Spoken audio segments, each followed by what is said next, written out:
Welcome to Legitimate Matters. This is your host, William Paris. I have such an exciting show today.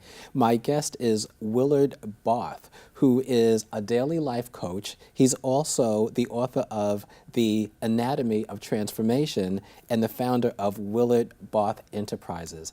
And before I introduce you to Willard, I just want to give you a little background because this is such an amazing story. Willard, his father left his mother at the wedding on their wedding day. You know what? I'm going to introduce you anyway because now I've just realized I really want to talk to you about this. You lost your leg to cancer at 8 years old. Yes. All right. And at 13 years old, you were hospitalized 13 times and you had 9 operations. Well, by the time I was 13, I had see. been in the hospital 13 times and had 9 operations, yes. Okay, and then you started drinking heavily, and so you've been through the drinking and the drugging, and you dropped out of college at one particular point, and at 19 years old, you were arrested for was that a DUI? I had 5 within a 1-year period. 5 in 1 year period. All right. And then you also, at the age of 22, you were incarcerated. Correct. And now you're in this amazing individual. You have 27 years of sobriety? 27 and a half, yep. Wow. You're a father. Yes, I am. Congratulations. Yes. Thank you. All right. You're a business owner. Yes. Wow. And business consultant. And let's see, also peak performance coach to individuals and entrepreneurs. You do training. You're an author and a keynote speaker. Yes. Well, I don't even know where to begin. but Willard, I want to ask you, while all of this was going on, I understand that you were also an overachiever. Yes. So here's the question.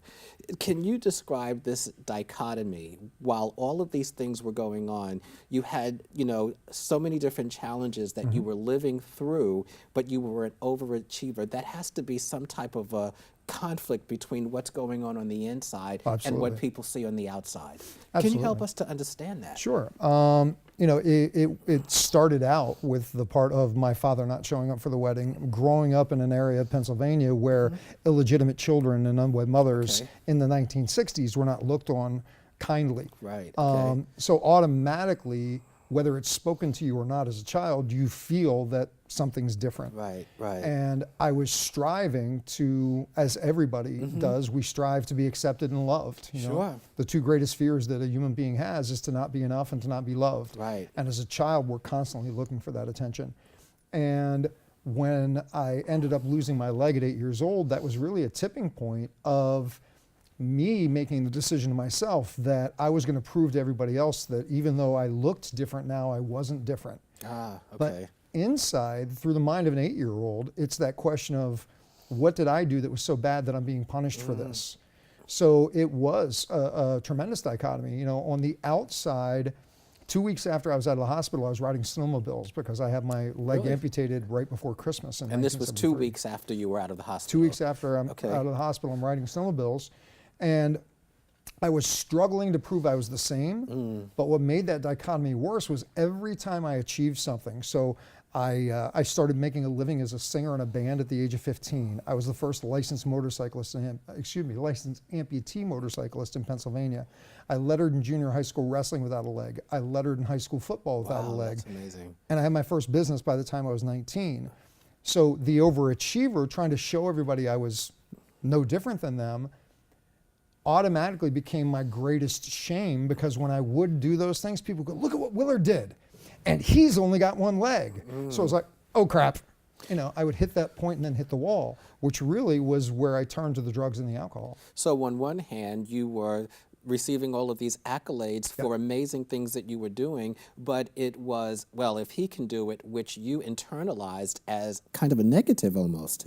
It was more about I was doing all these things to show I wasn't different. I see. And if they would have just said, wow, look what Willard did, I believe I would have felt the pride in it. But when they tagged on that piece of, and he's only got one leg, which they're giving it to me as a compliment, I was now shining the spotlight on the thing that I was most embarrassed about, most ashamed of, and the most painful part of my life. Because growing up in a religious home, I thought that I must have done something wrong, and the God that I knew as a child was punishing me with taking away my leg at 8 years old, because I had no other reference point of why that would happen. So did the religious component of your upbringing play any type of guilt add any type of guilt to how you were feeling? I don't know if guilt would be the right word. It played a lot into the anger. I mean, I can remember very clearly being back in Sunday school shortly after the amputation of my leg, and the Sunday school teacher asking me in front of all the other kids, so why do you think God did this to you? Wow. And I can remember my answer, I can remember the words that came out of my mouth, and I can remember inside my head going, this is the biggest line of BS I've ever given anybody. Okay, yeah, I agree. It was, I was saying to her that, well, God was using me as an example, that if he's willing to do this to a good little boy like me, then the people who are robbing and stealing and doing all those things, they better be careful because they're going to get punished. And that was the moment where inside I said, if that's what God is, I don't want to have anything to deal with him. Now, was there a decisive moment or a tipping point when all of this turned around for you? Was there just absolutely. one moment? What was that one moment?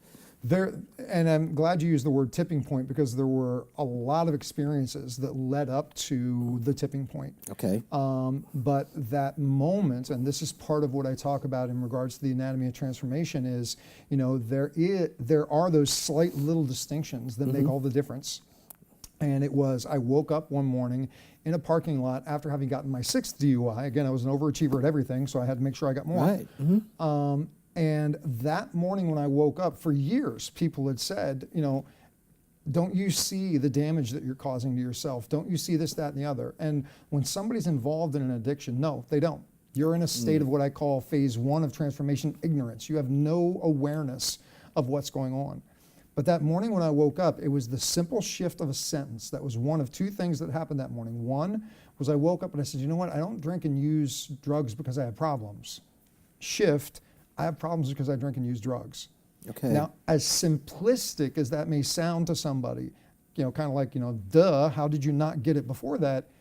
It's inside in the human behavior when we make that shift and that adjustment that it opens us up to all sorts of possibilities. There's a saying in the training field that if I tell you something, you'll tend to doubt it, but if you tell me it's true, when the person inside takes responsibility and admits it, then that opens up the opportunity for transformation. Well, we're going to talk about that anatomy of transformation. We're going to go to break right now, and when we come back, we're going to talk more about Willard. This is a fascinating conversation. Legitimate Matters, William Paris. We'll be right back.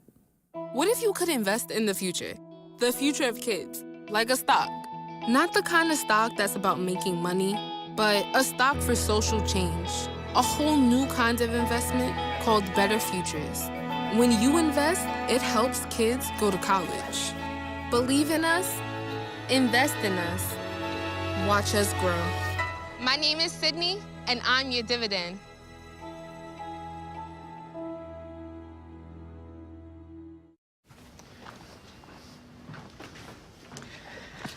All right, I know this isn't any fun to talk about, but we should. Okay, so who's gonna do what? I'll pack the dead batteries. Great. I'll only put what I don't need into a duffel bag. Perfect. That's totally unhelpful. No problem. Meanwhile, I will try to comfort everyone by speaking in a calm voice. And I'll try to get the generator going without any gas. Oh, let's not forget the cell phones, which probably won't work. Right. And who is going to handle supplies? I can forget to do a list for us. Thanks, pal. Well, I think we couldn't be any less prepared. I'm proud of you guys. Talk to your kids about who to call, where to meet, what to pack. Visit ready.gov/kids for tips and information.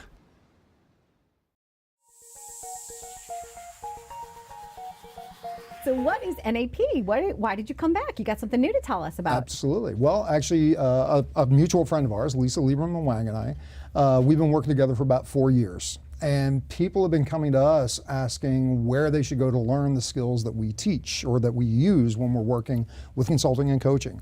And the challenge is we've got to combine 50 years of experience of what we bring to the table when we speak and when we run our events. So we said, we can't really send you somewhere to learn it. We're going to have to create it and teach it. So what we did was we brought together all the different technologies we use, and we created what's called neuro-associative programming. So it's a combination of things that we learned from Tony Robbins, Richard Bandler, Wayne Dyer, all these different places, but brought it together, and we now have a coaching academy where we're certifying people to become coaches. Fantastic. And so you kind of put together a book also, right? Yes. A workbook? Well, I mean, this is a year-long certification course that we're taking people through for NAP coaching. So it's much different than what you hear when many people say that they've gotten their coaching certification, where they go to something for a weekend and they come out and they've got some skills. What we do is we're taking them through a year-long process where, one, they're working on themselves and they're making transformations. Two, they're learning very specific skills to use as coaches for any situation it comes up with. And then the third thing that we work with is actually helping them create a 3-year business plan for them to grow their business. Welcome back to Legitimate Matters. I'm your host, William Paris, having such an amazing conversation today with my guest, Willard Barth, and we're talking about the anatomy of transformation. Willard, yes. Our first segment was so interesting. You were telling us about the different phases that you went through in your earlier years, the challenges that you had and being an overachiever, and that pivotal point when you actually began your transformation journey. So tell us, can you explain what is the anatomy of transformation? I actually was living this and didn't realize it until one of my mentors said, Willard, there are many people who've overcome cancer, drug addiction, jail, being $250,000 in debt, being molested, all these things. He goes, but there's not a lot of people who overcame them all and now help businesses make major transformations in other humans. He goes, what is it that has allowed you to overcome all those things in your own life and others? And it took me really 6 months of sitting down to evaluate my own life and what I do with my clients. And I came up with the awareness of these 7 phases of transformation. Okay. First phase is what I call ignorance. It's where we don't know that we don't know. We could be addicted, we could be doing these things, we don't recognize the ripple effect of what we're doing. Or we may have grown up in a community or grown up in a household where we don't realize that we have opportunities and possibilities that are open to us. I grew up in a neighborhood where factory workers' children became factory workers and doctors' children became doctors. Right. I never knew that becoming an entrepreneur was an option for me. But at some point, either through pain or through the appeal of pleasure, we become aware. There's either enough pain that makes us go to phase 2, which is awareness, or we're introduced to something. We see a TV show, we have a conversation with somebody, and all of a sudden it's like that light bulb moment of, things don't have to be this way anymore. Now, awareness does not mean we're going to move from where we are to transformation. For a lot of people, awareness becomes an excuse for them. I have to say that there are some people, and honestly, I've had my own personal challenges and struggles in my personal life and growing up. And what I found that sometimes when you do become aware, it's not necessarily a formula or a trigger for transformation. Yes. You can sometimes remain, and some people do for many years later. Yes. Please continue. Many people just use it as their story, their excuse. I can't because I was molested when I was a child. I can't because I lost my leg. Where transformation begins is when you move to phase 3, which is what I call taking responsibility. It's when you take responsibility for the fact that where you are is based on the decisions and the choices that you made. And now when you take responsibility for where you are, this is both in the negative and the positive aspect. If you are successful, you have to pat yourself on the back and go, I did this, I'm the one that took the action. Right. If you're suffering, you have to also take the responsibility that says, I'm the one I made the choices that allow me to continue to suffer. When you take responsibility for where you are, now you're empowered to take responsibility to go forward and create what you desire to create. Please continue. Mhm. So that's phase 3. Phase 4 is then your level of commitment to transformation. It's what I call immersion. You can't just try to change. If you try to pick up that coffee cup, you're either going to pick it up or it's going to sit there. There is no try. You either commit or you don't. When you make that commitment, the 5th phase is what I call interdependence. We have the gift of other individuals around us who have made it through those hard times, or they have built a successful business, or fixed a relationship, or fixed their health. We can learn through the school of trial and error and make the mistakes, or we can go to a person and say, teach me. Tell me how you got to where you are, and take those things in from them. And we become interdependent, taking things from multiple people till the point we get to phase 6, which is ownership. Now I've taken some of the things that I've learned from you, and I've taken what I've learned from books and other mentors, and now I've melded it into my unique personality. And when I get to phase 6, automatically I move to phase 7, which is influence. I don't have to become an author or a teacher, but just by living and being and growing, I'm now inspiring other people and influencing other people to take responsibility for their lives and move through the same process. I also want to point out something that is my own personal observation, and that is when a person is in the middle or the midst of dark moments in their life, that a person, someone that they know and who loves them and cares, might come to that particular person and say, well, you should stop smoking, or you should stop drinking and drugging, or whatever the case might be. Whatever it is that is self-destructive, you should stop. Right. But what I've learned is that you can say that to someone as many times as you want, but until that self-destructive behavior becomes a problem for the individual themselves, the transformation does not happen. That person has to recognize, this is a problem for me. Yes. I need to make this change because I want to live. Absolutely. Too many people expect that someone will make a transformation, whether it's an addiction, whether it's in choice of job, whatever, because they love me and they should do it for me. Never going to last. Right. It has to be because of their internal motivation that's going to make them make those changes and stick with them. So is there a moment in time as you were going through these changes, now you're on your road to transformation and you're making these changes, at what point do you realize that, hey, you know what, I want to inspire other people because I have been empowered and now I see the difference that my decisions are making in my life? We'll probably go into the next segment on this, but maybe in the next 45 seconds, can you tell me that? It was offered to me as a solution when I first started my own journey. I was in a rehab. Okay. And somebody said, rather than asking why me, why not ask how can I use my experiences to help somebody else? Wow. And at that moment, I didn't want to hear that. I was in so much pain, I wanted to straighten out my own life. But that seed was planted, and I recognized that by helping somebody else, there's actually a line in the King Arthur movie that says, in serving others, we become free. Wow, that's amazing. When you embrace that and you recognize that by helping somebody else, you're helping yourself, it's a whole new world. Wow. This is William Paris, Legitimate Matters. I'm here speaking with Willard Barth. Just an amazing conversation. Please stay with us. We'll be right back. Did you know kids who play outdoors have healthier lungs? Totally. I did. Did you know that boys that play with dolls make better husbands? My son has lots of dolls. But did you know terry cloth diapers breathe better? I did. It's totally true. Oh, yeah. Did you know that strollers have the right of way on the sidewalk? Yes. Yep, I did. Did you guys Did you know that kids who eat breakfast have higher GPAs?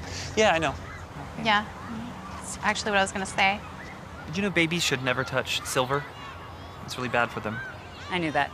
Did you guys know that statistically friendly kids have more friends? Yeah. That's obvious. Did you know most people think they're using the right car seat for their kid, but they're not?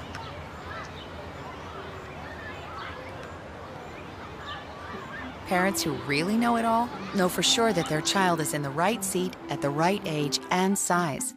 Visit safercar.gov/the right seat to make sure your child is protected. I'm putting that on my blog. I just put it in mine.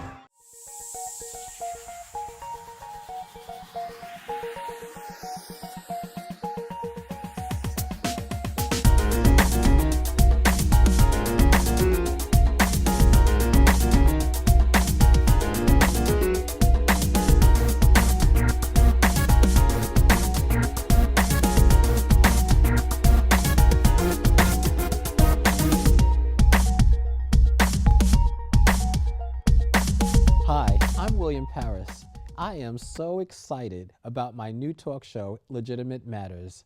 My topics are inspiring, informative, and sometimes controversial.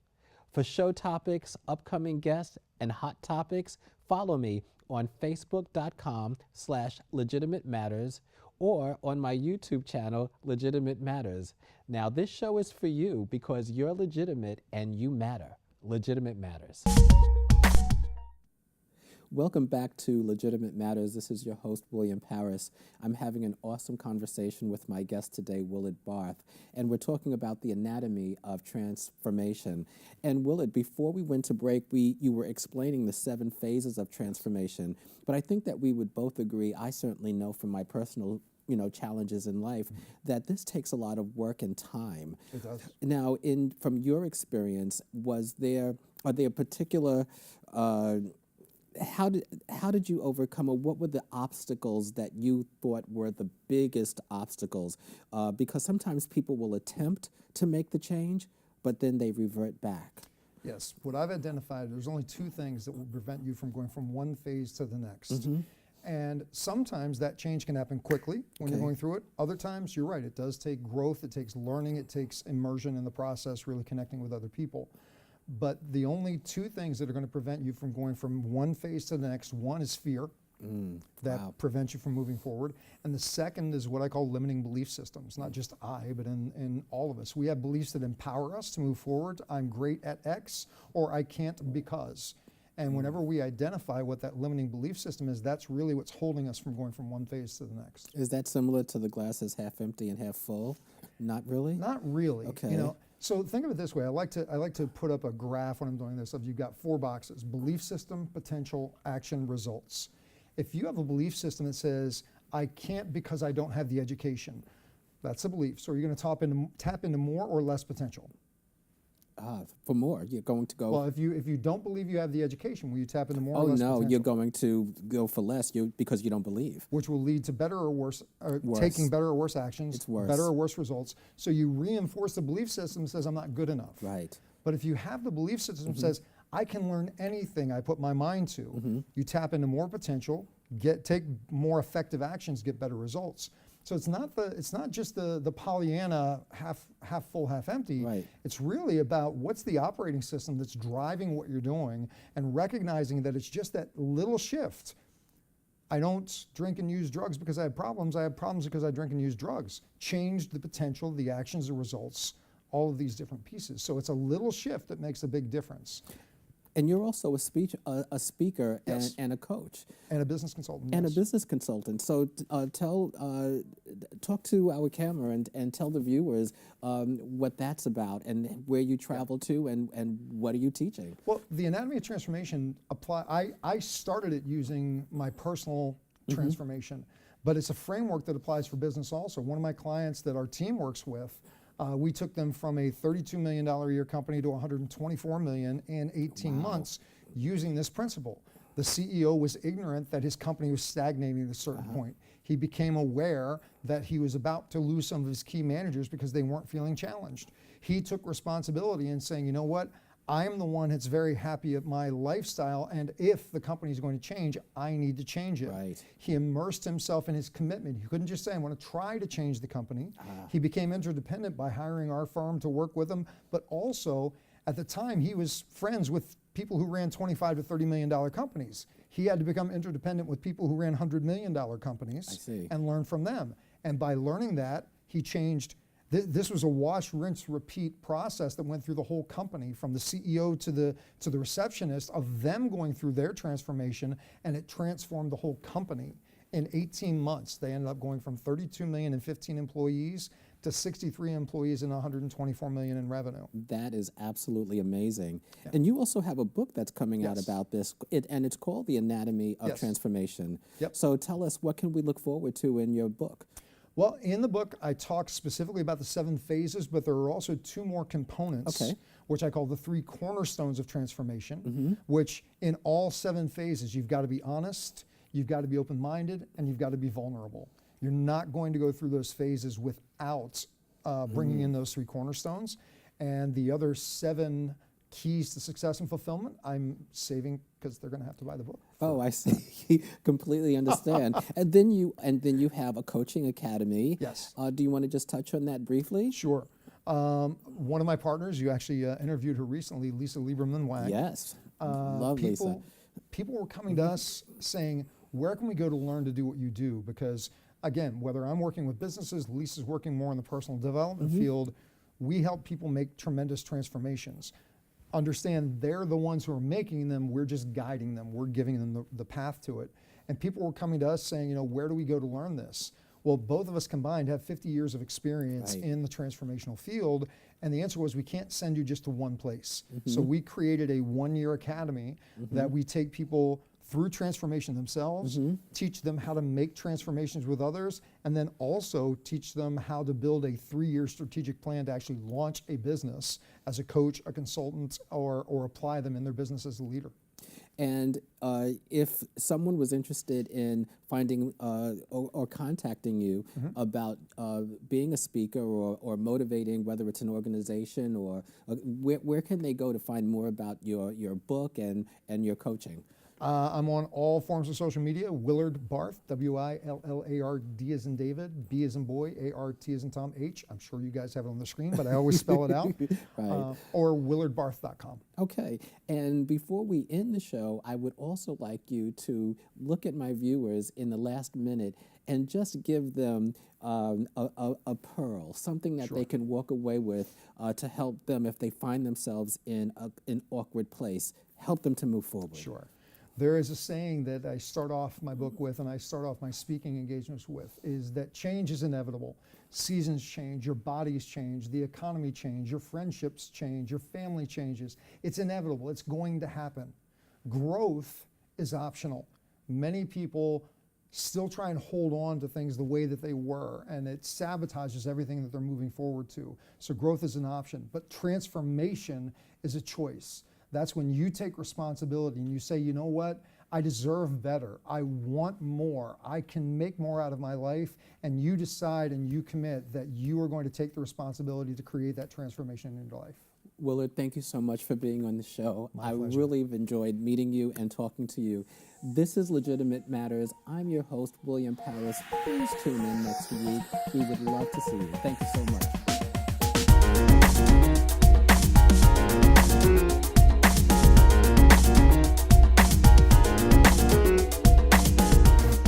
Thank you for watching Legitimate Matters. This is your host, William Paris.